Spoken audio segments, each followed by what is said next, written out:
Assalamualaikum warahmatullahi wabarakatuh. Nah, untuk mengulas ya tentang kemarin presentasi kemarin, yaitu pembaharuan Islam di Turki, akan mengulas lebih sedikit lah gitu mengenai pembaharuan di Turki ini, yang dimana dilatar belakangi oleh kemunduran Kaisar Ottoman. Nah, yang ini kan banyak faktor-faktornya, seperti faktor dari dari reformasi sosial, terus krisis Kekaisar Ottoman dari kemiliteran maupun dari ekonomi, dan juga dipengaruhi oleh pengaruh barat serta gerakan nasionalisme. Banyak ya tokoh-tokoh yang dimana mempelopori hal tersebut, ya seperti kan Sultan Salim III yang mempelopori untuk pembaharuan di Turki Utsmani ini, melakukan rekonstruksi dan juga order baru. Lalu dilanjut oleh Sultan Mahmud II pada 1902 sampai 1839.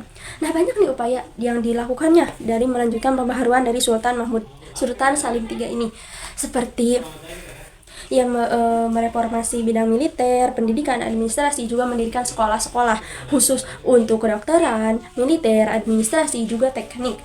Nah, ada pun gerakan dari Tanzimal. Nah, dari Tanzimal ini pada 1839 sampai 1876.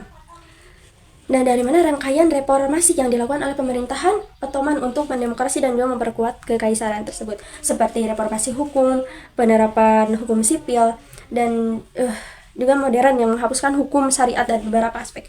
Juga pendirian sekolah-sekolah kan tadi, pendirian sekolah-sekolah yang juga dipadukan dengan ilmu modern gitu dari barat juga seperti Eropa. Administrasi, pembentukan sistem administrasi yang lebih efisien dan terpusat saat mengenal konsep dari kewarganegaraan yang lebih inklusif.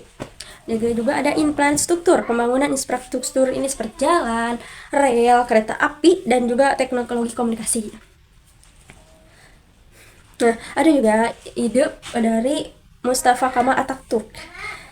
Nah, yang dimana masa orang ini banyak sekali idenya, seperti sekularisme, memisahkan agama dari negara, dan menghapus institusi keagamaan dan pemerintah. Jadi antara agama dan juga pemerintahan itu harus terpisah, seperti itu dari pemikiran Mustafa Kemal Atatürk ini.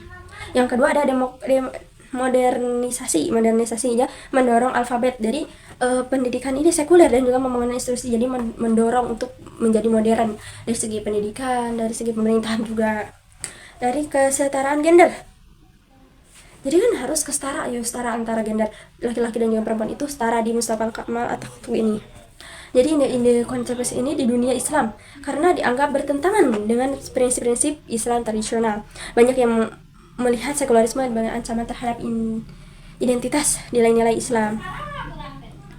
Nah, jadi Mustafa Kemal Atatürk ini membawa hal yang positif gitu dari sekian banyak tokoh yang menjadikan Turki ini maju. Mustafa Kemal Atatürk. Nah, selain itu juga ada tiga aliran ya, ada tiga aliran yang mendorong itu. Dan seperti di dalam buku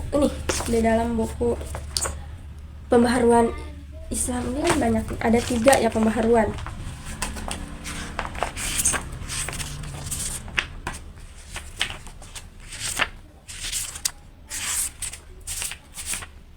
Tiga pembaharuan dari barat, dari Islam, dan juga nasionalis. Nah, dari beberapa tadi ada juga nih yang belum tersebut, yaitu Utsmani Muda.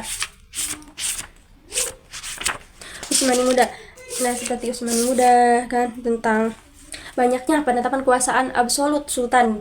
Nah, jadi Utsmani Muda ini pemikiran-pemikiran yang dikemukakan mempengaruhi banyak, seperti kan zaman tadi Tanzimal tadi kan berakhir wafat, terus Utsmani Muda ini lahirlah menjadi hal yang memang perlu diulik lagi, karena Utsmani Muda merupakan perkumpulan rahasia yang didirikan pada 1865 dengan tujuan untuk mengubah pemerintahan absolut kerajaan Utsmani menjadi pemerintahan yang konstitusional gitu.